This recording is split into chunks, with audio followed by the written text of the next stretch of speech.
But America's emotional ties to Coca-Cola would be strained as never before during 80 fateful days in 1985.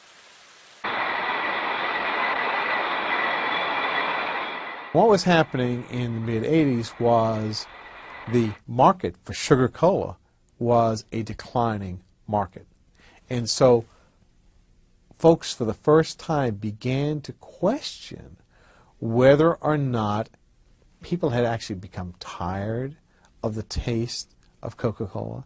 Had we finally reached a point a century after its introduction that, you know, maybe folks were just tired of this flavor?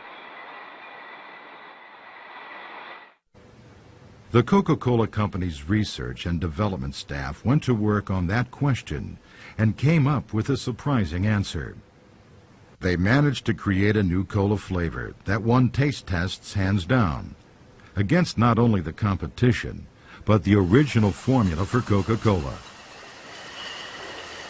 Making a change seemed logical. Well, it's very dangerous to mix logic and soft drinks together. And I've always believed in an underlying theme about Coke, that the company and its product do well when the focus is on what Coke is in. And anytime you have this pleasant soft drink presented as part of the social fabric, Coke date, a break at work, whatever it might be, that works well for Coke. When the focus turns to what's in Coke, to its ingredients, it's always trouble. When you change the formula, you attack something that has an awful lot of built-up mystique with the American people. But in the mid-'80s, those people seemed to want something new. The fateful decision was made late in 1984. Press ahead with a top-secret program to launch a new Coke. It wasn't something that was talked about. It had code names, secret meetings, late-night phone calls, all building up to the introduction of what we believe was the best soft drink on earth, New Coca-Cola. The company's New York ad agency had its employees work their regular shifts, then put in after-hours work at a separate office to make sure no one knew about the change. People working on commercials for the new flavor were told it was just a new packaging design. Even the bottlers weren't let in on the secret until the day before the official public announcement.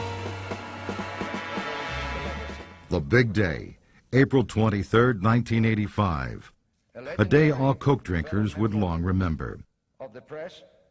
The Coca-Cola Company's CEO, Roberto Goizueta, broke the news at a New York City press conference. The best soft drink, Coca-Cola, is now going to be even better. Simply stated, we have a new formula for Coke. Then came the questions from the press. I mean, are you 100% certain that this won't bomb, this new formula? I think, as I said, I think this is the surest move ever, because the consumer made it. We didn't. New Coke was launched in a confident blaze of publicity. But public reaction was immediate and negative. All of the taste tests said people preferred the taste of this new product to the century-old product. What they hadn't factored in was the huge emotional attachment there was to this brand. One of the things they say is they were only looking at getting people who didn't currently drink Coca-Cola to come to Coca-Cola with a change of taste. That perhaps they maybe didn't focus on the loyal drinkers and what it was going to mean to them. But it wasn't the taste of New Coke that people didn't like. It was the idea of it, of changing a constant like Coca-Cola. By mid-May, the Coca-Cola Company's Atlanta headquarters had hired extra operators to handle the 5,000 angry calls coming in each day. By June, they were handling 8,000 a day. Just like the soldiers in World War II wrote these love letters about the brand, the American people were astounded that we would change the formula for a product that had been part of their lives for almost a century at the time it was introduced. And they told us in no uncertain terms that we shouldn't do that. We didn't have the right to change the formula of their product. And many of them weren't Coca-Cola drinkers.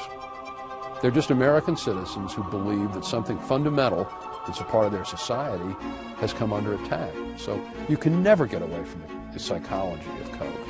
And that's where they made their fundamental mistake, as far as I'm concerned. By July, the company had decided that enough was enough and held another press conference. The news about the introduction of Coca-Cola Classic ran on the Dow Jones Wire at 3:18 p.m. yesterday. I'm Don Keogh, president of the Coca-Cola Company. When we brought you the new taste of Coke, we knew that millions would prefer it, and millions do.